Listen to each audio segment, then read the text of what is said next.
Good morning बच्चा। Good morning, good morning. Good morning Pragya, Anoop, Samriddhi Verma, good morning. Mithun Kumar, good morning बेटा जी। Abhishek, Gulshan, Nishad Thakur, Rohit Pratap, Tanu Kumari, Shivam, Shashank, Vivek, Bharat Lal Chaurasia, JSB, Prayagraj, Rashmi, Hariom, सभी बच्चों को, प्यारे प्यारे बच्चों को गुड मॉर्निंग है, तहे दिल से स्वागत है। मैं गार्गी सारस्वत हूँ और आप सब देख रहे हैं रोजगार विद अंकित सीजीएल की क्लासेस निर्माण बैच। और बताइए क्या बताऊं सुबह की खबर में आपको। तो चलिए आज की क्लासेस शुरू करते हैं। आपके फंडामेंटल राइट्स, आपके मौलिक अधिकारों पे बात करेंगे बढ़िया तरीके से।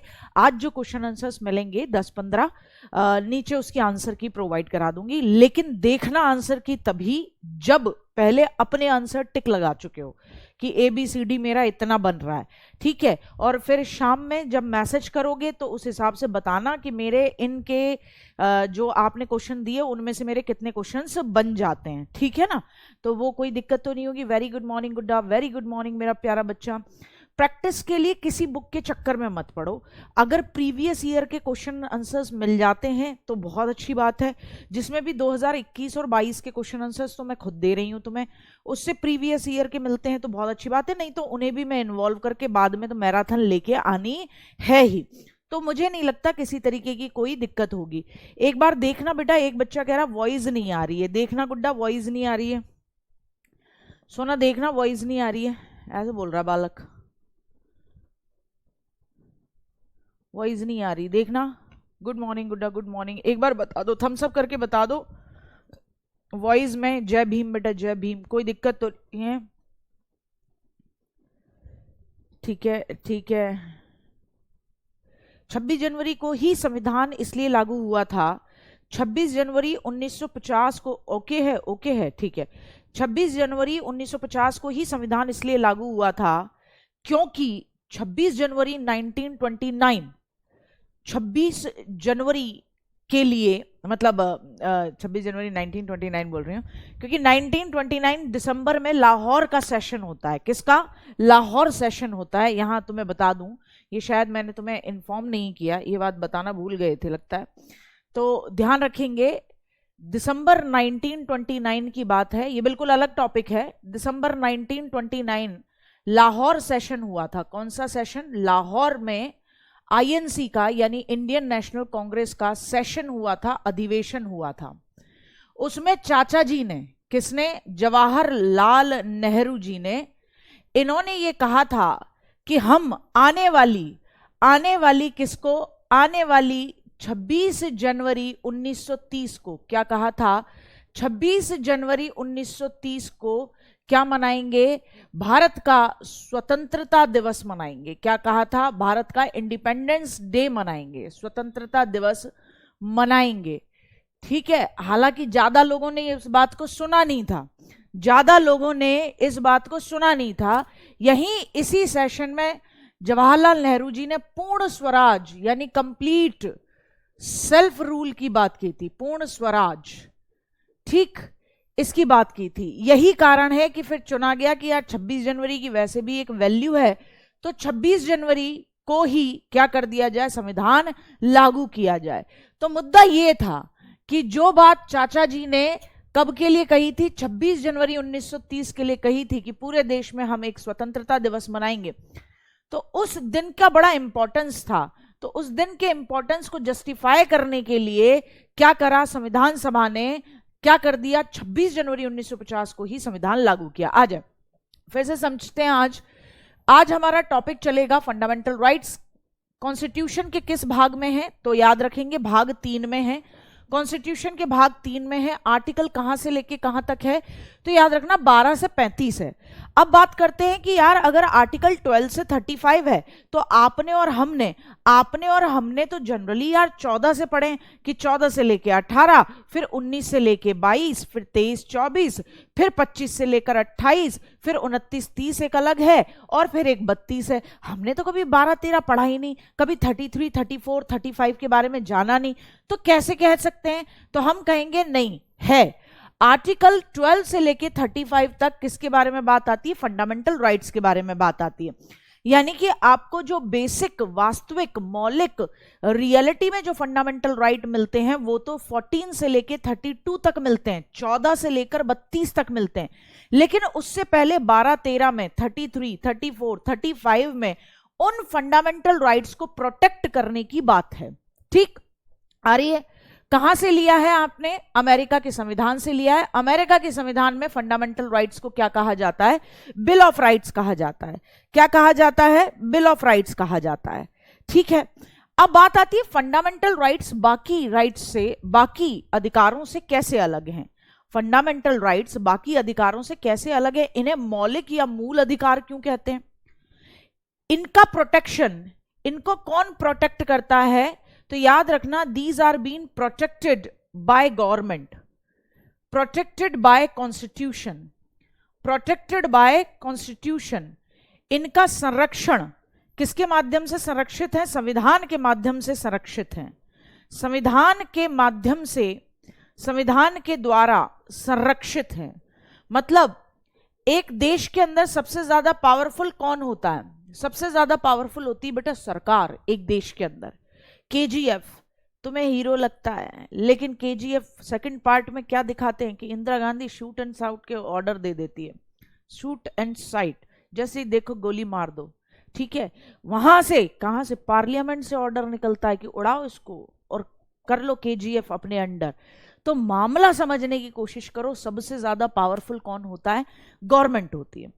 अब डर ये था कि जब संविधान वगैरह सब बन जाएगा तो गवर्नमेंट अगर अच्छी आई, मन में अच्छा हुआ तो लोगों को प्रोटेक्ट करेगी। अगर मन में नहीं हुआ अच्छा तो फिर तो भाई बहुत दिक्कत होगी। आज से तकरीबन 20 साल पहले के बारे में सोचो, जब मानवाधिकार आयोग नहीं था, नेशनल ह्यूमन राइट कमीशन नहीं था, पुलिस इतने एनकाउंटर करती थी, जब लगता था केस का बर्डन है, आम आदमी को पकड़ के, जिसने हल्की फुल्की चोरी की हो, जिसने कभी चोरी की और पकड़ में आ गया, अभी उस पे पुलिस वाले पे कोई एकदम प्रेशर चल रहा है, तो क्या हुआ करता था? ये ऐसे मत कहना कि गार्गी मैम ऐसी बातें कर रही है पुलिस के बारे में। ये नेशनल ह्यूमन राइट कमीशन की रिपोर्ट है उस समय की, जो आज से 20 साल पहले की आप देखते हो कि तब ऐसे में जो अनुसूचित जाति और जनजाति वाले क्षेत्र थे, वहां किसी को नॉर्मल चोरी के लिए भी पकड़ के रेप केसेस में और इन सब केसेस में फेंक दिया जाता था।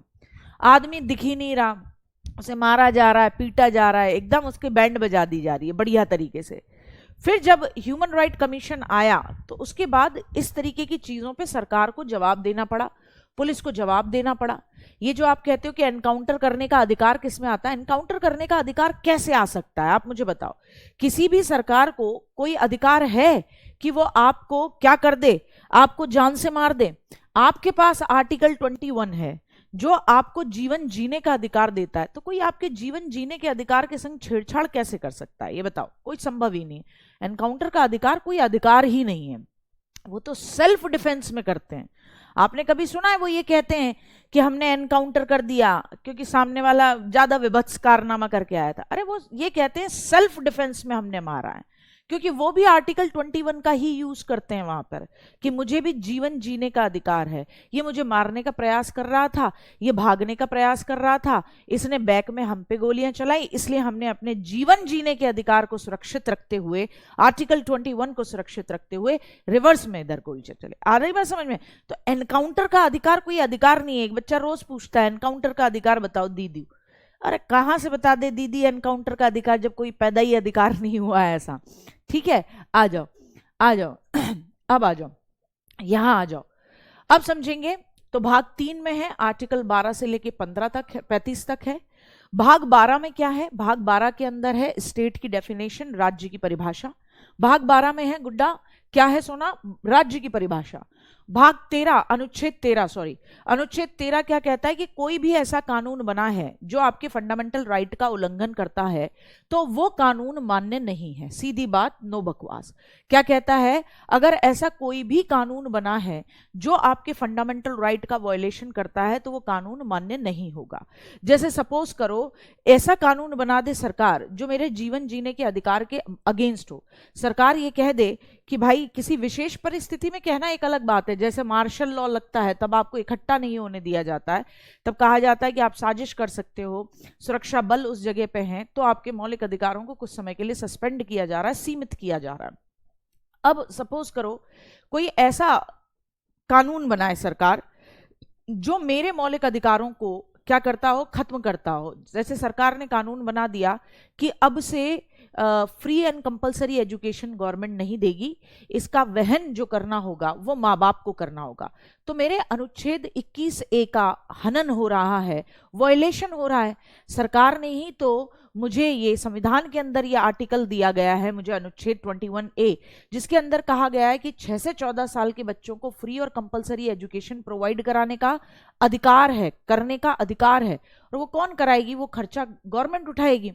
ठीक है, तो कोई मेरे फंडामेंटल राइट का वायलेशन कर रहा है, कोई ऐसा कानून बना दे रहा है, तो फिर ऐसे में वो कानून मान्य नहीं होगा। किसके माध्यम से? अनुच्छेद 13 के माध्यम से। ये बात याद रखनी है।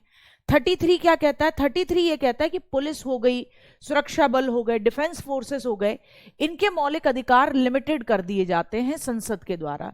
जैसे क्या लिमिटेड कर दिया जाता है कि इन्हें संगठन बनाने की शक्ति नहीं, संघ या संगठन बनाने की क्या नहीं? शक्ति नहीं। ठीक है, इन्हें ग्रुप बनाने की पावर नहीं है, ग्रुप नहीं बना सकते हैं ये। क्यों नहीं बना सकते बेटा ग्रुप? क्योंकि कारण है, ये ऑलरेडी एक ग्रुप का हिस्सा है। एक पुलिसकर्मी ऑलरेडी सुरक्षा बल का हिस्सा है, किसी न किसी पुलिस दल का हिस्सा है, महाराष्ट्र पुलिस, यूपी पुलिस का हिस्सा है। अब आप सोचो, ये मूवीज में जो दिखाते हैं, ये पढ़ते लिखते कहाँ हैं बेवकूफ। ये दिखाते हैं कि 4 पुलिसकर्मी थे, उन्होंने अपना एक अलग से दल बना लिया है, संगठन बना लिया है, किलर गैंग बना ली है। बोले अपराधियों को कानून के माध्यम से नहीं, अकेले हम ही निपटाएंगे। और वो जैसे ही अपराधियों को देखते हैं और देखते ही उनमें गोलियां मार देते हैं, उनका एनकाउंटर कर देते हैं, उनको पीटते पाटते हैं। अरे तुम ऐसा कोई संगठन बना नहीं सकते ऑफिशियली, गुपचुप तुमने बना लिया, पता लग जाएगा, लठ टूट जाएंगे तुम पे पुलिस वालों। क्यों? क्योंकि पुलिस हो गई, सुरक्षा बल हो गई, ये ऑलरेडी एक ग्रुप का हिस्सा है। पुलिस वाले पुलिस दल का हिस्सा है, सुरक्षा बल का हिस्सा है। ठीक है, उस ग्रुप का। अब ऐसे में आप अपना एक अलग संगठन और संघ बना रहे हो, तो इट्स नॉट पॉसिबल। सत्येंद्र पूछ रहे हैं मीन्स ऑफ स्टेट डेफिनेशन, मतलब राज्य क्या होता है। आर्टिकल 12 कहता है राज्य की परिभाषा, यानी राज्य क्या है। राज्य का मतलब है ये पूरा देश। राज्य का मतलब पॉलिटी में स्टेट नहीं होता है, राज्य का मतलब होता है गवर्नमेंट, सरकार, और वो भी पूरे देश की सरकार। ठीक है, आ रही बात समझ में? आ रही बात समझ में? तो ये चीज याद रखनी है बेटा 33 में। 34 क्या कहता है? 34 कहता है कि बेटा जी जब मार्शल लॉ आ जाए, क्या कहता है बिट्टू? जब मार्शल लॉ आ जाए, क्या आ जाए? Martial law. जब मार्शल लॉ आ जाए तो ऐसे में जब सेना विधि या मार्शल लॉ लग जाए, तो ऐसे में मौलिक अधिकार को संसद क्या कर सकती है? सीमित कर सकती है, लिमिटेड कर सकती है। मार्शल लॉ आपने सुना होगा, आर्टिकल 144 के तहत लगता है। मार्शल लॉ में लोगों को खड़े नहीं होने दिया जाता। आपने देखा होगा पीएसी पहुंच जाती है, दंगे वंगे हो गए हैं, तो फिर ऐसे में क्या होगा कि संसद आपके मौलिक अधिकारों को सीमित कर देगी, क्योंकि माहौल ऐसा हो रखा है कि फिर ऐसे में रखा जाएगा। एक बच्चा पूछ रहा है आरएसएस कैसे दल बन गया? अरे पगलू, आरएसएस कोई पुलिस या कोई सेना सुरक्षा बल है जो वो दल कैसे बन गया? आप लोग अपना एक दल बना लो, आपको अधिकार है 19B के तहत, 19C के तहत आपको अधिकार है अपना दल बनाने का, संगठन बनाने का। लेकिन सेना वालों को, पुलिस वालों को, इनको अधिकार नहीं है कि यह अपने लिए एक अलग से ग्रुप बनाए या संगठन बनाए। आ रही बात समझ में? ठीक, आ रही बात समझ में? और मार्शल लॉ समझ पाए? आ जाओ। 35 क्या कहता है? 35 कहता है मौलिक अधिकारों के उल्लंघन की स्थिति में कानून बनाने की शक्ति किसके पास है? ये शक्ति है किसके पास? संसद के पास है। ये शक्ति किसके पास है? संसद के पास है। ये सिंपली बात करता है कि ये शक्ति किसके पास है? हाँ, संसद के पास है। ठीक है, तो सिंपली ये यहां आधा लिखा है, मौलिक अधिकारों की उल्लंघन की स्थिति में, मौलिक अधिकारों के उल्लंघन की स्थिति में संसद को कानून बनाकर दंड निर्धारित करने, कानून बनाकर, यहां लिखेंगे कानून बनाकर दंड देने की, दंड निर्धारित करने की शक्ति, निर्धारित करने की शक्ति। इसका मतलब समझते हो?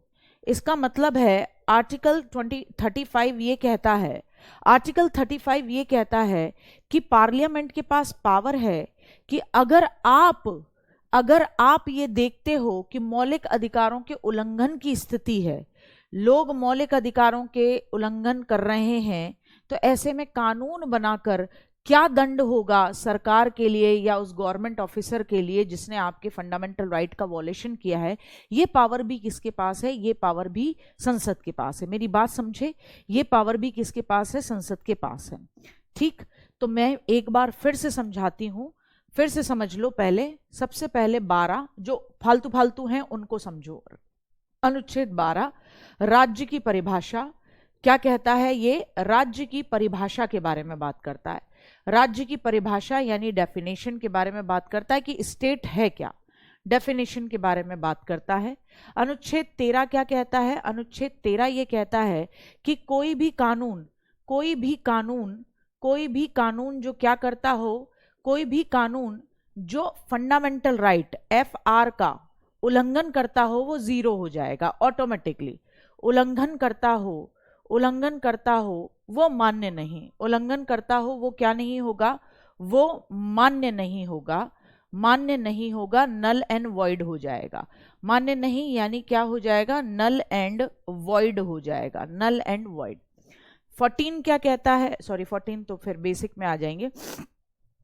आपका 33 क्या कहता है? 33 ये कहता है कि सेना और पुलिस बलों को संघ बनाने का अधिकार नहीं, पुलिस बलों को क्या बनाने का? ग्रुप बनाने का, अलग से कोई संघ या ग्रुप बनाने का अधिकार नहीं, ग्रुप का अधिकार नहीं, क्योंकि वो ऑलरेडी पुलिस दल का या सेना दल का हिस्सा हैं। ठीक है, मेरी बात समझ रहे हो बेटा जी? फिर बात आती है किसकी? 34 की। फिर किसकी बात आती है? 34 की। वो ये कहता है अगर देश के अंदर सेना विधि कहीं पर लागू हो रखी है, सेना विधि कहीं पर यानी मार्शल लॉ कहीं लगा हुआ है, मार्शल लॉ कहीं लगा है, तो मार्शल लॉ के समय संसद क्या कर देगी? संसद मौलिक अधिकारों को सीमित कर देगी। संसद क्या कर लेगी? आपके फंडामेंटल राइट को सीमित कर सकती है, कम कर सकती है, सीमित कर सकती है। ठीक है, क्योंकि वो देश की सुरक्षा का मामला है, नागरिकों की सुरक्षा का मामला है। ठीक है, अच्छा जी। उसके बाद 35 क्या कहता है? तो याद रखना 35 बहुत इंपॉर्टेंट है। वो ये कहता है कि भाई अगर आपके मौलिक अधिकारों का, फंडामेंटल राइट्स का वायलेशन हो रहा है तो किसी को क्या दंड दिया जाएगा, इसके बारे में भी कानून बनाने का अधिकार किसको है? ये कानून बनाने का अधिकार भी संसद को है।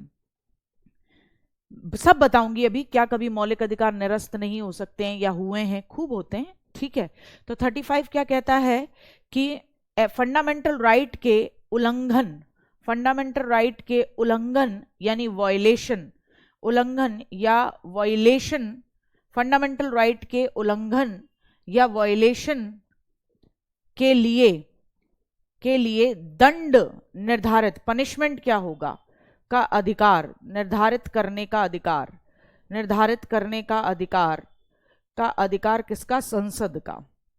अधिकार किसका? संसद का। किसका? संसद का। ठीक है ना, निर्धारित करने का अधिकार किसका रहेगा? हाँ, ये संसद का है। कैसे रहेगा? दंड निर्धारित, कानून बनाकर के लिए, कानून बनाकर, यहां लिख लो कानून बनाकर, कानून बनाने का, कानून बनाकर दंड निर्धारित करने का अधिकार संसद का। इतना मेरी बात समझे? अच्छा, अब एक बच्चे ने प्रश्न पूछा, बड़ा प्यारा प्रश्न पूछा कि क्या मैम मौलिक अधिकार, फंडामेंटल राइट निलंबित नहीं होते, सस्पेंड नहीं होते, सीमित नहीं होते? होते हैं। आर्टिकल 34 ने क्या कहा कि मार्शल लॉ लग जाए तो फिर सीमित हो जाएंगे अधिकार, है ना? तो ऐसे में जब जब नेशनल इमरजेंसी आएगी, राष्ट्रीय आपातकाल आएगा, तब तक आपके सारे मौलिक अधिकार खत्म हो जाएंगे, बस 20 और 21 जिंदा रहेगा। कौन सा? 20 और 21। और बताऊंगी 19 भी कब कब जिंदा रहेगा। मेरी बात समझ रहे हो? मेरी बात समझ रहे हो? मार्शल लॉ यानी सेना का रूल हो जाए किसी जगह पे। हाँ, ठीक है, मेरी बात ध्यान से सुनना। 20 और 21 जीवित रहेगा हर समय, क्योंकि कोई भी आपको जीवन जीने के अधिकार से नहीं वंचित कर सकता कि सरकार देखे और गोलियां मार दे। आपको जीवन जीने के अधिकार से वंचित नहीं करेगा। 20 और 21 कभी भी निलंबित नहीं होते। मैं अभी समझाऊंगी, ठीक है, सभी समझाऊंगी, अभी बताऊंगी, बहुत ध्यान देना है। जो मन में प्रश्न आते हैं आपके, देखो भैया जी भी लिख रहे हैं, सभी मित्र केवल क्लास पर फोकस करें, अनावश्यक कमेंट करके अपना कीमती समय बर्बाद न करें। तो थोड़ा रुका करो, सारी चीजें क्लियर होंगी। मुझे पता है तुम्हें पढ़ने में मजा आने लगा है। अब मजा आने लगा है तो तुम्हारे दिमाग के कीड़े कुल बुलाते हैं, पर थोड़ी देर, कम से कम आधे घंटे उन कीड़ों को शांत रखो, ठीक है, फिर बताऊंगी। तो मूल संविधान जब बना, कब बना? 26 नवंबर 1949। तब कितने फंडामेंटल राइट थे? 7 थे, ठीक है। 7 में से एक खत्म हो चुका है, अब 6 हैं। अब कितने हैं? 6। अब कितने हैं? 6 फंडामेंटल राइट हैं, 6 मौलिक अधिकार हैं आपके। कौन कौन से? आर्टिकल 14 से लेकर 18 जिसे राइट टू इक्वालिटी, समानता का अधिकार कहते हैं। आर्टिकल 19 से लेकर 22 ये पता होने चाहिए सबको, टिप्स पे होने चाहिए, जिसे स्वतंत्रता का अधिकार कहते हैं, राइट टू फ्रीडम। 23 और 24 ये कहता है कि आपका कोई एक्सप्लॉइटेशन नहीं करेगा, शोषण नहीं करेगा। और 25 से लेकर 28 कहता है कि आपको धर्म, जो धर्म मानो उसको फॉलो करने का अधिकार है, धार्मिक स्वतंत्रता का अधिकार, राइट टू रिलीजियस फ्रीडम, ठीक है। 29 और 30 कहता है कि आपको अपने कल्चर और एजुकेशन का अधिकार है, आपको अपनी संस्कृति को प्रोटेक्ट करने का और शिक्षा प्राप्त करने का अधिकार है। आर्टिकल 31 हट गया। कब हटा? 44वां संविधान संशोधन हुआ 1978 में। क्या था ये? संपत्ति का अधिकार था। किसका? राइट टू प्रॉपर्टी था। क्या था? Right to property. Right to property पहले फंडामेंटल अधिकार था। जब आपका मौलिक अधिकार होता है संपत्ति कमाना, तो सरकार उसको छीन नहीं सकती है। अब आप खुद सोचिए, ये पूरा देश किसका? पूरा देश देशवासियों का। हमने किसको चुना ये देश चलाने के लिए? सरकार को। हम चाहते हैं देश की क्या हो? तरक्की हो। अब ऐसे में मेरे घर के पास से एक फ्लाईओवर जाना है, बहुत महत्वपूर्ण फ्लाईओवर है, सबने अपनी जमीनें सरकार को दी, बदले में सरकार ने कंपनसेशन देते हुए सबको थोड़ी दूर दूर जगह पे क्या दे दी? जमीनें दे दी, ठीक है साहब, बहुत बढ़िया था। लेकिन मैं अड़ गई, मैंने कहा मैं ऐसे कैसे ले लेगी मुझसे सरकार, मैं नहीं दे रही जमीन। तो अब मैं क्या कह रही हूं कि मेरा संपत्ति का अधिकार है, राइट टू प्रॉपर्टी है, मुझे आर्टिकल 31 मिला हुआ है। मैं ये बातें बना रही हूं कब? 1978 से पहले। ये बिल्कुल वही बात है, केशवानंद भारती केस जो था, केशवानंद भारती जी ने अपनी जमीन सरकार को देने से मना कर दिया था। क्या कहा था? कि मेरे पास आर्टिकल 31 के तहत संपत्ति का अधिकार है। यही तो बात चल रही थी। तो अब ऐसे में कोई कैसे फिर देश की तरक्की करेगा? सरकार देश की तरक्की कैसे करेगी? अरे भाई, आपको कंपनसेशन में कहीं और जमीन दे दी जाएगी, लेकिन अब मैं कह दूं कि ना साहब मेरे यहां से तो नहीं निकलेगा, तो सरकार फिर बुलडोजर चलवाएगी। और स्पेशली नितिन गडकरी जी इस मामले में बहुत सख्त आदमी हैं। उन्होंने अपने ससुर जी का घर गिरवा दिया था, बोले उड़ा दो, बीच में आ रहा है ससुर जी, बाद में कंपनसेशन मिल जाएगा, फालतू बातें नहीं करनी है। तो आर्टिकल 31 पहले संपत्ति का अधिकार मौलिक अधिकार था। तो सरकार को जब जमीन चाहिए देश की तरक्की करने में, तो बड़ी दिक्कतें आ रही थी। तो कहा यार इसको मौलिक अधिकार में से हटाओ, इसको कर दो कानूनी अधिकार। कानूनी अधिकार का मतलब है कि मुझे संपत्ति अपने नाम रखने का एक लीगल राइट है कि ये घर जो है ये मेरे नाम है, इस घर की मालकिन मैं हूं। लेकिन सरकार का जिस दिन मन आए, वो सार्वजनिक कार्यों का, कल्याण का काम कर रहे हो, तो सरकार मुझसे कहेगा गार्गी दे दे, और मैंने कहा मैं नहीं देती, तो कहेंगे बुलडोजर चला दो, 2 दिन का नोटिस मिलता है, घर हटा ले अपना बेटा, मान रही है सामान खाली कर ले, और ये ले कंपनसेशन, यहाँ तेरे को प्लॉट मिल रहा है, और बना बनाया चाहिए तो ये बना बनाया मिल रहा है। अब वहां 3-5 हो ही नहीं सकता है, कंपनसेशन पे बात हो सकती है बस। तो संपत्ति का अधिकार 44वां संविधान संशोधन 1978 के तहत उसको हटा दिया गया, और अब वो किसके अंडर आता है? आर्टिकल 300A के तहत क्या है? एक कानूनी अधिकार है। विशेष तौर पर याद रखना, आपसे पूछे राइट टू प्रॉपर्टी कैसा राइट है बेटा जी, तो जवाब क्या निकलेगा? It's a legal right. क्या कहेंगे? It's a legal right. मेरी बात समझे गुड्डा? हाँ, निशु कह रही है उनकी पत्नी ने उनकी पिटाई नहीं लगाई होगी। बेटा घर में पिटाई खाई होगी, that is the another case, ठीक है। देश के लिए जब आप काम करते हो तो वो देश के लिए अलग काम होता है। अब जैसे मेरे जो हस्बैंड हैं वो 9 बजे उठना पसंद करते हैं, मैंने क्लास जानबूझ के 8 बजे रखी, क्यों? क्योंकि गर्मी हो जाती है बाद में। तो अब भय में तो मस्ती होगी उनके मन में कहीं ना कहीं, क्योंकि जब मैं पढ़ाती हूँ तो वॉइस भी जाती है, तो उनके अंतरात्मा तो किलसती होगी, लेकिन जॉब इज जॉब, है ना। तो उनकी पत्नी ने उनकी पिटाई लगाई नहीं लगाई, खाना 2 दिन दिया नितिन गडकरी जी को कि नहीं दिया, वो मैटर नहीं करता। ससुर जी बोले कि नहीं बोले, ये भी नहीं मैटर करता मेरा बच्चा। मैटर अब ये करता है कि देश के लिए आपको कौन कौन से अधिकार मिले हैं, देश की तरक्की करने के लिए आप किन किन तरीकों का प्रयोग कर सकते हो। और अब संपत्ति का अधिकार फंडामेंटल राइट नहीं है, तो जाहिर सी बात है कानूनी अधिकार है, तो ऐसे में तो संपत्ति ली जा सकती है। अच्छा, अतुल कह रहे हैं मैम जी प्लीज ये बता दीजिए, सारे आर्टिकल इंपॉर्टेंट हैं जिन पे बात हो रही है और ये सब याद हो जाते हैं, ऐसा कुछ नहीं है कि ये याद नहीं होते, ठीक है। हाँ, कंपनसेशन में बार्गेनिंग हाँ हो जाती है, कंपनसेशन में बार्गेनिंग हो जाती है, ठीक है। कोई संशोधन, अरे पगलुओं, एक बालक कह रहा है मौलिक अधिकारों में कोई संशोधन नहीं हो सकता, आपने ये बोला कि मौलिक अधिकारों में कोई संशोधन नहीं हो सकता।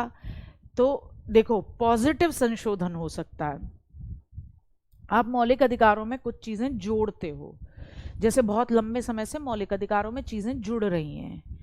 ये किसका समय था? जब ये 78 की बात कर रही हूं, बताओ प्राइम मिनिस्टर कौन था? देश के अंदर इमरजेंसी लगी पड़ी थी बेटा उस समय पे, ठीक है ना। देश के अंदर आपको पता हो इमरजेंसी लगी थी 75 से लेकर कब तक? 75 से लेकर 77 तक, 77 तक, ठीक। उसके बाद सरकार को कुछ कड़े फैसले लेने पड़े जिनके तहत ये चीजें की गई हैं। बाकी निश्चिंत रहो, फंडामेंटल राइट में संशोधन होता है, लेकिन पॉजिटिव संशोधन होता है, नेगेटिव संशोधन नहीं होता। मतलब आपके लिए मौलिक अधिकारों का दायरा बढ़ाया गया है पहले की तुलना में। अभी हम पढ़ रहे होंगे कि पहले कितनी कम चीजें थी, अब कितनी ज्यादा बढ़ गई हैं, ठीक है। लेकिन ये एकमात्र ऐसी चीज है संपत्ति का अधिकार जिसे हटाया गया। उसके पीछे का कारण भी आप समझो, पीछे का कारण साफ है कि देश हित या व्यक्ति हित। बताओ आप राष्ट्र हित को ऊपर रखोगे या खुद के हित को ऊपर रखोगे? मैं तो राष्ट्र हित को ही ऊपर रखूंगी। मुझसे कहा जाए कि भाई तुम अंतिम लड़की हो गार्गी और तुम्हें सेना में भर्ती होना है और पाकिस्तान ने नाक में दम कर दिया है, तो बेटा फिर एक समय पे आके आप अपने व्यक्तिगत हित से ज्यादा, ये जितने भी डिफेंस वाले होते हैं ये अपने व्यक्तिगत हित से ज्यादा देश हित को आगे रखते हैं ना।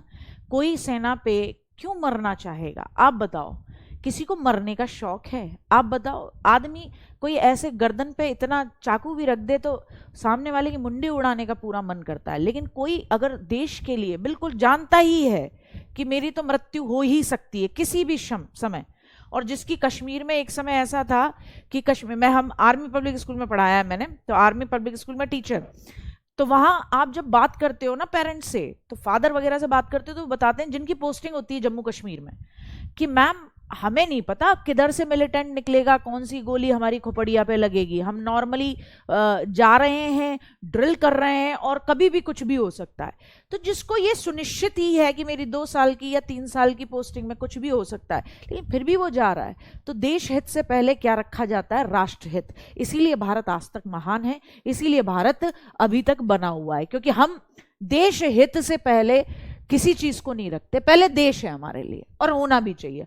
आओ, आर्टिकल 32 है संवैधानिक उपचारों का अधिकार, कि कोई आपके फंडामेंटल राइट्स को दिक्कत करे तो आपको कॉन्स्टिट्यूशनल रेमेडीज का अधिकार है। Right to constitutional remedies, right to constitutional remedies यानी कोई आपके बाकी के अधिकारों को छीन रहा है, चाहे सरकार है चाहे कोई प्रभावशाली व्यक्ति है, तो आप कोर्ट में पहुंच जाओ, कोर्ट उसको प्रोटेक्ट करेगी, सुप्रीम कोर्ट आर्टिकल 32 के तहत।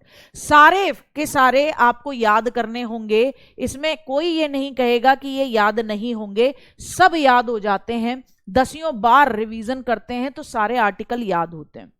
ये बहुत बेसिक आर्टिकल हैं जो पढ़ने ही पढ़ने हैं, ठीक है। आओ साहब, अब समझते हैं यहां से, जहां से बेसिक राइट शुरू होते हैं। तो आर्टिकल 14 समझते हैं। 14 से लेकर 18 क्या है? राइट टू इक्वलिटी की बात करता है, बराबरी की बात करता है। किसकी बात करता है? राइट टू इक्वलिटी, बराबरी की। आर्टिकल 14 कहता है विधि के समक्ष समानता, हम सब कानून की नजरों में समान हैं। क्या कहता है? Equality before law. Equality before law यानी विधि के समक्ष समानता, हम सब कानून की नजरों में समान हैं। अगर मैंने किसी का मर्डर किया है तो मेरा जो भी धर्म, जाति, लिंग जो भी है, मुझे भी वही सजा मिलेगी जो एक अन्य धर्म के, अन्य जाति के, अन्य सेक्स के, अन्य जेंडर के व्यक्ति को मिलती है। ठीक है, आ रही है बात समझ में? ऐसा नहीं है कि मुझे समान प्रोटेक्शन नहीं मिलेगा। ठीक है, तो विधि के समक्ष समानता का अधिकार है, आर्टिकल 14 कहता है। 15 कहता है मेरा धर्म कुछ भी हो, मैं कहीं भी पैदा हुई हूं, मेरी कास्ट कुछ भी हुई, मेरा जेंडर कुछ भी हो, इसके आधार पर भेदभाव का प्रतिषेध, इसके बेसिस पर कभी भी मुझे पब्लिक प्लेसेस में, यहां ऐड करना, पब्लिक प्लेसेस में जाने से नहीं रोका जाएगा। पब्लिक प्लेसेस में जाने से नहीं रोका जाएगा। जाने से क्या नहीं किया जाएगा? नहीं रोका जाएगा। पब्लिक प्लेसेस पे जाने से मुझे क्या नहीं किया जाएगा? नहीं रोका जाएगा। आर्टिकल 15 कहता है कि मेरी कास्ट, मेरी जाति, मेरे जन्म स्थान के आधार पर कोई मुझे पब्लिक गार्डन में बैठने से मना नहीं कर सकता, कोई मुझे पब्लिक प्रॉपर्टी का यूज करने से मना नहीं कर सकता। मैं एससी से बिलोंग करती हूं, मैं सब कुछ छोड़ो, मैं एक गार्डन में रैग पिकिंग कर रही हूं, मैं एक गार्डन में कचरा उठा रही हूं, मुझे उस गार्डन में जो कि पब्लिक प्रॉपर्टी है उसकी बेंच पे बैठने का अधिकार है। चाहे आप सो कॉल्ड एजुकेटेड लोगों को अच्छा न लगे, आप उठ के भाग जाओ, लेकिन ये मेरा मौलिक अधिकार है आर्टिकल 15 के तहत। तो सार्वजनिक स्थानों पर किसी भी प्रकार का भेदभाव नहीं किया जा सकता। ये नहीं होगा कि ये कुआं ठाकुर साहब का है, ठाकुर साहब के घर में है तो ठाकुर साहब का है, लेकिन अगर सार्वजनिक कुआं है, सरकार ने बनाया है, तो उसको मैं भी इस्तेमाल करूंगी। ये नहीं होगा कि प्रेमचंद जी की कहानी बनेगी एक और, कि ठाकुर के कुएं पे पानी निकालने का अधिकार किसी अनुसूचित जाति और जनजाति के व्यक्ति को नहीं दिया गया और उसका बच्चा मर जाए। ये संभव नहीं होगा। तो पब्लिक प्लेसेस पे, यानी कि जो सार्वजनिक स्थल हैं, वहां मेरे साथ धर्म, जाति, मूल स्थान, मेरा मूल वंश जो भी है, मेरा जेंडर जो भी है, उसके बेसिस पे किसी भी तरीके का क्या नहीं किया जाएगा? भेदभाव नहीं किया जाएगा। अब एक चीज मैं बहुत क्लियर कर दूं, क्योंकि मुझे पता है कीड़े पैदा हो रहे होंगे दिमाग में, कि देखो हर एक फंडामेंटल राइट के साथ कुछ अपवाद भी हैं, कुछ सीमाएं भी लगी हुई हैं। फंडामेंटल राइट्स आपको गधे की तरह नहीं मिले हुए हैं, यानी गधे की आवारागर्दी को पूर्ण स्वतंत्रता कहा जाता है। अब गधा कह रहा है कि मैं तो एकदम स्वतंत्र हूं, तो मिट्टी में लेट रहा है, कर रहा है ढैंचू ढैंचू ढैंचू ढैंचू, लठ पड़ेगा। क्यों? तेरी ढैंचू ढैंचू से दूसरे को दिक्कत हो रही है। तो याद रखना, आपके फंडामेंटल राइट्स वहीं तक हैं जहां तक दूसरे की नाक शुरू नहीं होती है। यानी कि ऐसा नहीं हो सकता कि फंडामेंटल राइट्स के नाम पर आप कुछ भी कर सकें। तो हर फंडामेंटल राइट में कहीं ना कहीं कुछ क्या है? कुछ बाउंडेशन है, निर्बाध नहीं है। कुछ क्या है? बाउंडेशन है। ठीक है, आ रही बात समझ में? तो आर्टिकल 14 याद रखना है, विधि के समक्ष समानता, इक्वलिटी बिफोर लॉ। आर्टिकल 15 याद रखना है कि पब्लिक प्लेसेस पे आपके साथ कभी भेदभाव नहीं होगा। आर्टिकल 16 याद रखना है कि पब्लिक एम्प्लॉयमेंट, लोक नियोजन, जब गवर्नमेंट जॉब निकली, लोक नियोजन, पब्लिक एम्प्लॉयमेंट के समय पर अवसर की समानता मिलेगी। अवसर की समानता मिलेगी, सबको मौका मिलेगा, किसी के साथ भेदभाव नहीं होगा। लेकिन आप खुद बताओ ना, आप पुलिस का वो दिए हो, लड़कियों के लिए रेस जो लगती है वो कम होती है, हाइट जो होती है लड़कियों की पुलिस में कम मांगी जाती है, लड़कों की ज्यादा मांगी जाती है। ठीक है, अगर आप इधर बीएसएफ या आर्मी में आप एंट्री मारना चाहते हो और कोई बंदा इधर नॉर्थ ईस्ट से है, तो ऐसी सिचुएशन में उसकी हाइट का मामला बाकी के मुकाबले उसके लिए जो क्राइटेरिया है वो कम है। लेकिन आर्टिकल 16 क्या कहता है? लोक नियोजन में, पब्लिक एम्प्लॉयमेंट में अवसर की समानता मिलेगी। लेकिन आप भी जानते हो अवसर की समानता होती है? नहीं होती। क्यों नहीं होती है? क्योंकि कुछ विशेष पिछड़े वर्ग जो हैं उन्हें बराबरी पर लाना है। अब लड़कियों को भी बराबरी पर लाना है तो उनके लिए हाइट कम रखी गई, उनके लिए दौड़ कम लगानी है उनको, क्योंकि बराबरी देखनी है। तो ये विशेष तौर पर याद रखना कि हर फंडामेंटल राइट के साथ कुछ ना कुछ बाउंडेशन है। ये मत कह देना कि लोक नियोजन में अवसर की समानता, कि पब्लिक एम्प्लॉयमेंट में अगर इक्वलिटी मिलती है, पूरी तरीके से इक्वलिटी है, तो फिर बाकी को, किसी को 5 नंबर, किसी को 10 नंबर, किसी को स्पोर्ट्स कोटे से एक्स्ट्रा बेनिफिट्स क्यों मिलते हैं, वो सरकार खुद देती है ताकि उस कैटेगरी को प्रमोट किया जा सके। मेरी बात समझ रहे हो? ये मेरी बात समझ रहे हो बेटा जी? ये मुद्दा है, ठीक है। तो फिर ऐसी सिचुएशन में इसको चूं चपड़ नहीं करनी, ये अधिकार सुरक्षित है। आर्टिकल 17 कहता है 17 का खतरा, untouchability is ban. Untouchability is ban, 17 का खतरा। 17 क्या कहता है? भैया तुझे है खतरा। छुआछूत की बात करी कि नहीं तुम हमें छू नहीं सकते, तुम निम्न जाति से हो, सामने वाला तुम्हें फिकवा देगा। कहां? सीधे उसके मौलिक अधिकारों का हनन कर रहे हो तुम, तो तुम्हारे साथ दिक्कत हो जाएगी, तुम्हें दंड मिल सकता है। और दंड निर्धारित कौन करता है? संसद करती है, आर्टिकल 35 के तहत। अब बताओ कैसे याद नहीं होगा तुम्हें अनुच्छेद? सारे याद होंगे। अनुच्छेद 18 कहता है उपाधियों का अंत।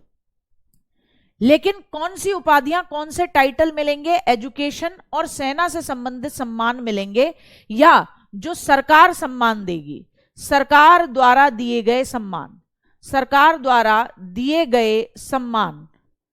ठीक है, मेरी बात ध्यान से समझना।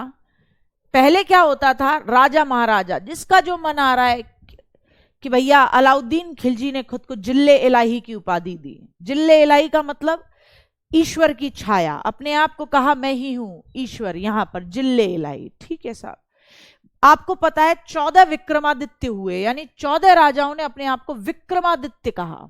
ठीक, और वो भी आप सुनते होंगे ढम ढम ढम ढम बज रहा है कि जहां बना फलाने डिकाने जिल्ले इलाही सल्तनत फलाना आ रहे हैं, पधार रहे हैं।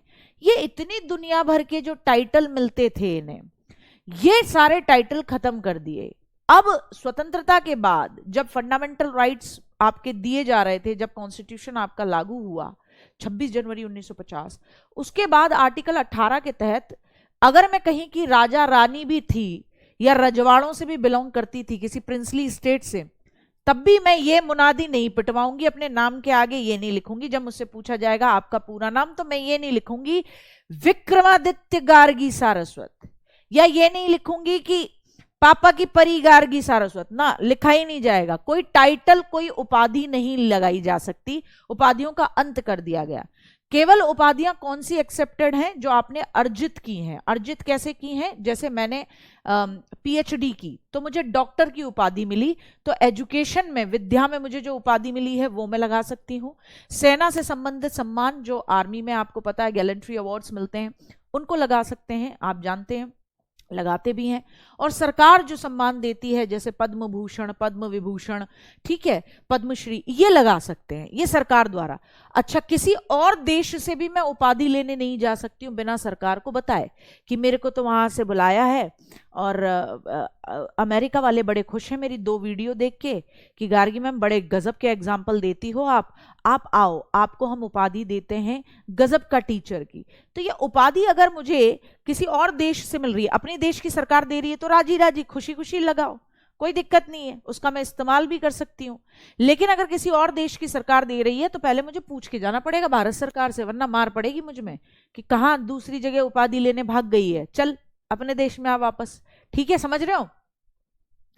हाँ हाँ, वो अलग मामला है, फेसबुक वगैरह की उपाधि अलग है। ठीक है, हाँ बेटा, आज भी बहुत सारे इलाकों में SC ST के साथ भेदभाव है, ये हम सब भी जानते हैं।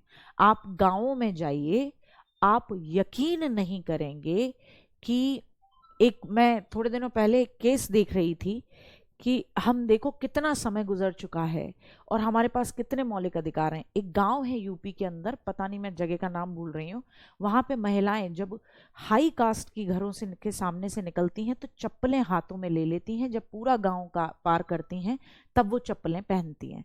तो हम ये नकार नहीं सकते कि इस देश के अंदर SC एसटी के साथ भेदभाव हुआ है, महिलाओं के साथ आज भी भेदभाव हो रहा है, ये हम नकार नहीं सकते। और अगर हम नकारते हैं तो कहीं ना कहीं हम वास्तविकता से आंखें मोड़ रहे हैं, ठीक है ना, ये बात हमेशा याद रखनी है। बताऊंगी बेटा मिनर्वा मिल्स वगैरह, जब फंडामेंटल राइट पढ़ाऊंगी तो पूरा बताऊंगी, मेनका गांधी का केस बताऊंगी जिसके चलते आर्टिकल 21 ब्रॉड हुआ, सब बताऊंगी। तो याद रखो, पहले एक बार मेरे साथ फिर से रिवाइज करेंगे किसको, आर्टिकल 14 से लेकर 18 को। और आर्टिकल 14 से लेकर 18 कौन सा अधिकार है बेटा, समानता का अधिकार है। किसका अधिकार है बेटा, समानता का अधिकार है, यानी राइट टू इक्वालिटी है। क्या है बेटा जी, राइट टू इक्वालिटी, साथ की साथ रिवाइज करना है, राइट टू इक्वालिटी है। अब राइट टू इक्वालिटी क्या कहता है गुड्डा, तो याद रखना 14 ये कहता है कानून की नजर में सब समान है, equality before law, equality before law की बात करता है, इक्वालिटी बिफोर लॉ, यानी हम सब कानून की नजरों में समान हैं।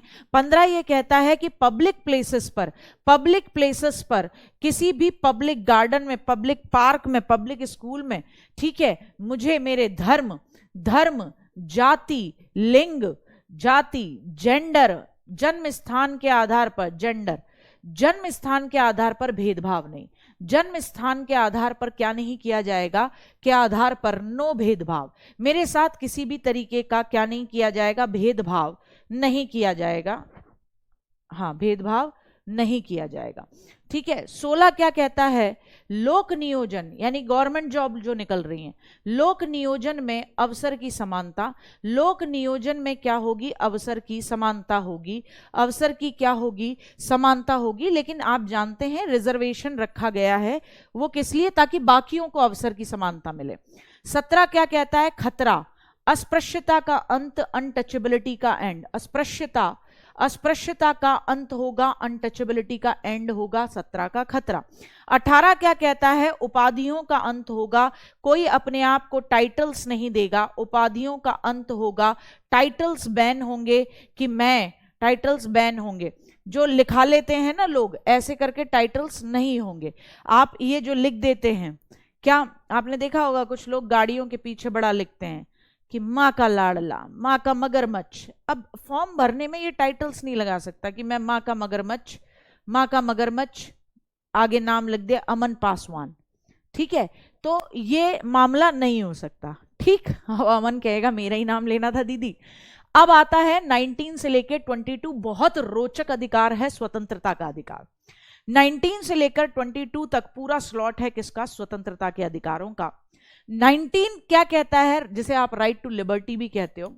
19A क्या कहता है, 19A कहता है आपको भाषण की आजादी है, भाषण की आजादी है, अभिव्यक्ति की स्वतंत्रता है, भाषण की, अभिव्यक्ति की, ठीक है, स्वतंत्रता। यहीं पे याद रखना प्रेस की स्वतंत्रता भी आता है, लिखना प्लीज इसको, प्रेस की स्वतंत्रता और राइट टू इंफॉर्मेशन RTI भी इसके अंदर आता है, पहले के अंदर। 19A क्या कहता है कि मुझे बोलने की आजादी है, वो है ना, बोल की लब आजाद है तेरे, बोल जबां अब तेरी है, तेरा सुतवा जिस्म है तेरा, बोल की जां अब तक तेरी है। बहुत गजब का शेर है, ये कहता है कि आपको बोलने की पूरी आजादी है। पर बेटा याद रखो, क्या मैं ओपन प्लेटफॉर्म पे, जैसे मैं यहां पढ़ा रही हूं, आप में से कोई रिकॉर्ड कर ले, और मैं ऐसे ओपन प्लेटफॉर्म पे, मेरी व्यक्तिगत राय कुछ भी हो सकती है मोदी जी के बारे में, योगी जी के बारे में, लेकिन मैं ऐसे सार्वजनिक रूप से, जैसे राहुल बाबा कर गए, मैं सार्वजनिक रूप से देश के प्राइम मिनिस्टर को गाली नहीं दे सकती, उनकी निंदा नहीं कर सकती, अपशब्दों का इस्तेमाल नहीं कर सकती, और ऐसे किसी भी बयान को नहीं बोल सकती हूं जिससे देश के अंदर जो शांति का माहौल है वो गड़बड़ा जाए। तो 19A ये कहता है आपको अभिव्यक्ति की आजादी है। हो सकता है मैं किसी पॉलिटिकल पार्टी को बहुत पसंद करती हूं, किसे नहीं करती हूं, अपने दोस्तों में उसके बारे में डिस्कशन करूंगी, आपस में बातचीत करूंगी, ठीक है, लेकिन भाषण की स्वतंत्रता या अभिव्यक्ति की आजादी का मतलब यह नहीं है कि मैं कुछ भी लिख दूं, कुछ भी बोल दूं। आजकल इंस्टाग्राम वगैरह पे लोग कुछ भी, अभिव्यक्ति की आजादी के नाम पे आपने देखा होगा कितनी फूहड़ रील बना लेते हैं, कुछ भी बोल देते हैं, कुछ भी सीन दिखा रहे हैं, कुछ भी कर रहे हैं। अब वो कहने लगे हमें तो राइट टू एक्सप्रेशन है, फ्रीडम ऑफ एक्सप्रेशन है, 19A के तहत है। अरे कैसे है बाबा, गधे थोड़ी ना हो जो पूरी की पूरी स्वतंत्रता मिली हुई है। पूरी स्वतंत्रता तो आवारागर्दी होती है, सब जगह थोड़ा थोड़ा रिस्ट्रिक्शन है।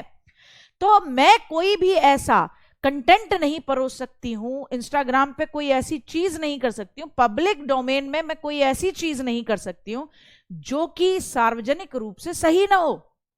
ठीक है, आ रही बात समझ में? तो 19A किस किस की आजादी देता है आपको? भाषण और अभिव्यक्ति की, फ्रीडम ऑफ एक्सप्रेशन। इसी में प्रेस की स्वतंत्रता आती है। न्यूज़पेपर देखा है आपने, छाप देते हैं, न्यूज़पेपर नहीं रुकते हैं, न्यूज़पेपर फट छापते हैं कि राहुल गांधी का हुआ सदस्यता का हनन, राहुल गांधी की सदस्यता छिन गई, अब राहुल गांधी पता नहीं कितने दिनों में कर पाएंगे। और बीच में कई तो नालायक ऐसे भी न्यूज़पेपर हैं जो ऐसे ब्रैकेट में पप्पू भी लिख देते हैं। यार कैसे लिख सकते हो?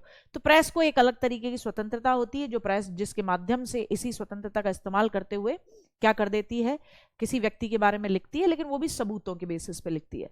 आरटीआई आपको जो इंफॉर्मेशन प्राप्त करने का अधिकार है, राइट टू इंफॉर्मेशन, वो भी किसके अंदर आता है? 19A के अंदर आता है। ये क्वेश्चन पूछा गया है। ठीक है, ठीक है, ठीक। आ रही बात समझ में? मैम तो क्या अब्यूज वर्ड हम कॉमन पीपल को दे सकते हैं क्या, क्योंकि लोग लड़ाइयों में करते हैं? अंजलि कह रही हैं कि जो लड़ाइयों में हम एक दूसरे को बढ़िया बढ़िया नाम दे देते हैं कि तू फलाना, कि तू ढिकाना, तो ये इस्तेमाल किए जा सकते हैं, ये कायदे में इस्तेमाल नहीं होते। भाषण और अभिव्यक्ति की आज़ादी में आप किसी के मौलिक अधिकारों का, किसी के सम्मान का हनन नहीं कर सकते हैं। ठीक है, ये नहीं होता है।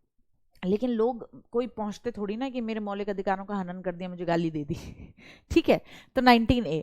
19B क्या कहता है? आपने अपनी बात रख ली, भाषण अभिव्यक्ति कर ली, प्रेस को स्वतंत्रता मिल गई। अब आपको शांतिपूर्ण तरीके से, बिना हथियारों के, हथियारों रहित, बिना हथियारों के आपको सम्मेलन करने का, आपको कॉन्फ्रेंस करने का अधिकार है। पहला है आपको भाषण और अभिव्यक्ति की आज़ादी है, बोलने की आज़ादी है। दूसरा क्या है कि आपको बिना हथियारों के, बिना किसी मतलब वेपन के आप शांतिपूर्ण तरीके से सम्मेलन कर सकते हो। यह आपका फंडामेंटल राइट है, यह आपका स्वतंत्रता है। सी क्या है? आपको संघ, संगम या सहकारी समिति बनाने का अधिकार है। आपको एसोसिएशन, यूनियन और कोऑपरेटिव बनाने का अधिकार है। आप आरडब्ल्यूओ के स्टूडेंट हो, आप सीजीएल एसोसिएशन बना सकते हो अपना, RWA CGL एसोसिएशन। आप अपना एक संघ बना लीजिए, एक संगठन बना लीजिए कि हम RWA के CGL वाले बच्चे हैं, और आप अपनी बात उठाइए, कुछ भी करिए, आपको ये अधिकार है। लेकिन सेना को अधिकार नहीं है। ये बात ये थी जो मैं समझाना चाह रही थी। ठीक, अब देखो 19A क्या कहता है? आपको बोलने की आज़ादी है, बोल लिए तो उसके बाद आपको बिना हथियारों के एक जगह पर इकट्ठा होने की आज़ादी है। सी क्या कहता है? जब इकट्ठा हो लिए तो अपना ग्रुप ही बना लो, संघ, संगठन या एसोसिएशन बनाने की आज़ादी है। अब जब ग्रुप बना लिया तो ग्रुप बना के घूमोगे कहीं, तो डी कहता है भारत में कहीं भी घूमने का अधिकार है। क्या कहता है? 19D क्या कहता है? कि भारत में कहीं पे भी घूमने का अधिकार है। 19E क्या कहता है? जब घूम घाम लिए तो थक जाओगे बेटा, और जब थक जाओगे तो मन करेगा कहीं बस जाएं, कहीं रुक जाएं, तो कहीं भी बसने का अधिकार है। क्या कहता है 19E? भारत में कहीं भी बसने का अधिकार। 19F जो कि पहले था किसमें संपत्ति का अधिकार था, वो 44वें संविधान संशोधन 1978 में हट गया। अब ये किधर है आपको पता है? 300A के अंदर है। 19G क्या कहता है? कोई भी व्यवसाय करने का अधिकार है। मेरी बात ध्यान से सुनो, ये सारे सीक्वेंस में याद होते हैं। 19A बोलने की आजादी, भाषण और अभिव्यक्ति की आजादी। 19B आपको बिना हथियारों के कहीं पे भी कॉन्फ्रेंस करने की आजादी। 19C जब कॉन्फ्रेंस कर ली तो ग्रुप ही बना लो भाई, संघ, संगठन बनाने की आजादी, संघ या संगठन बनाने की आजादी। और 19D कहता है जब ग्रुप बना लिया तो ग्रुप के साथ घूमने जाओ, भारत में कहीं भी घूमने की आजादी।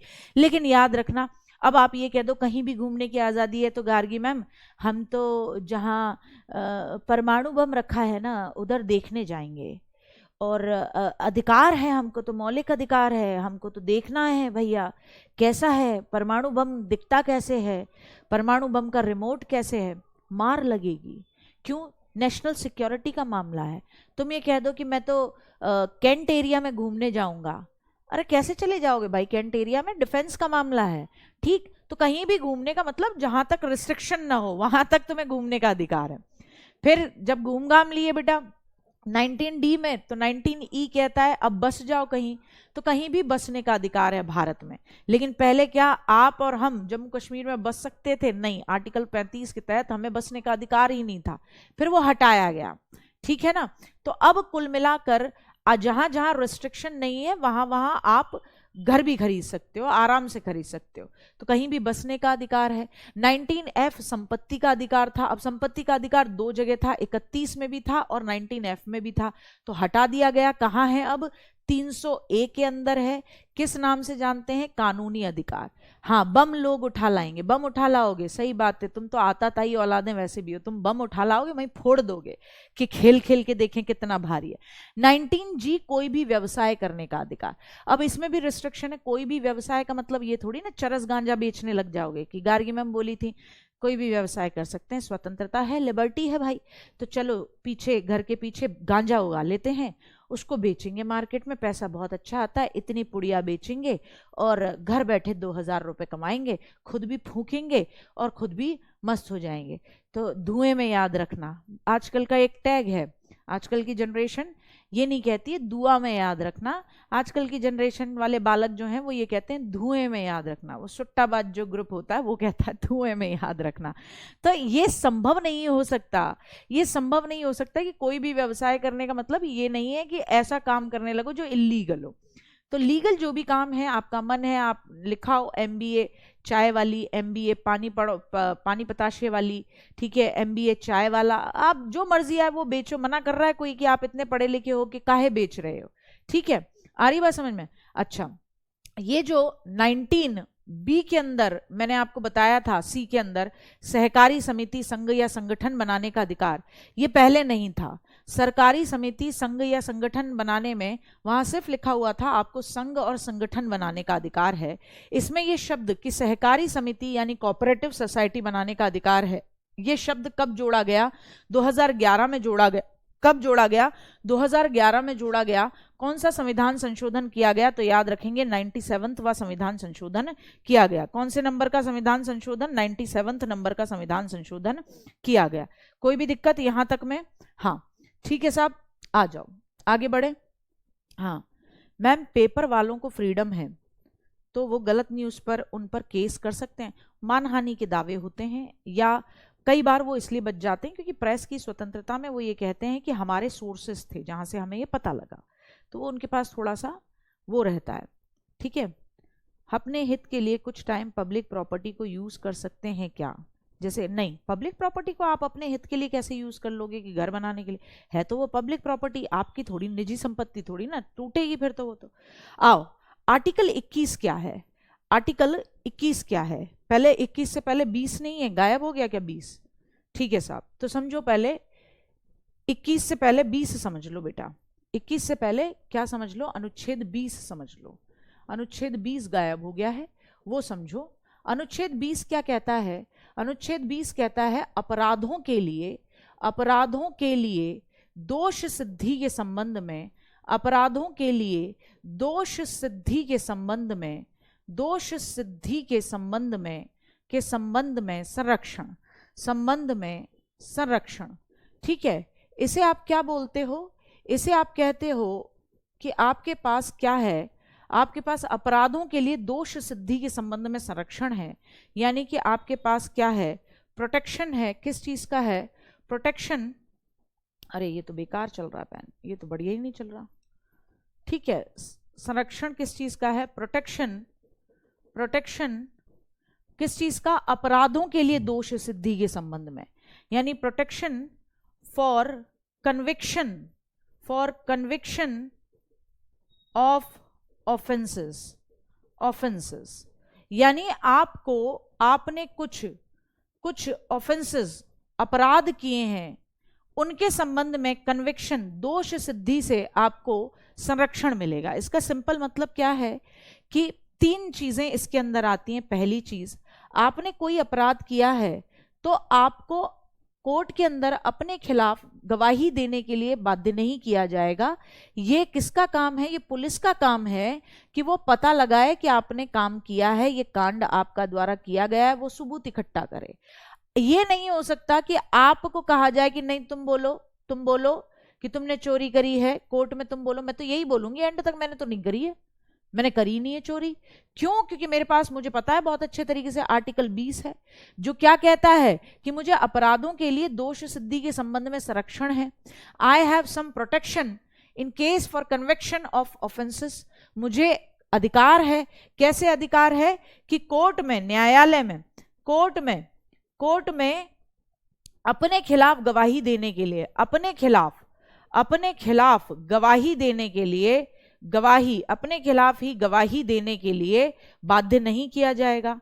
देने के लिए क्या नहीं किया जाएगा? मुझे बाध्य नहीं किया जाएगा, प्रेशराइज नहीं किया जाएगा। दूसरा, अगर मेरे ऊपर कोई भी, मैंने अपराध किया है तो उसका दोष सिद्ध हो जाता है तो मुझे उस समय जो सजा होगी उसी के हिसाब से सजा मिलेगी। ये नहीं है उससे पहले जो कठोर दंड था या उसके बाद जो दंड आ रहा है उसके बेसिस पे।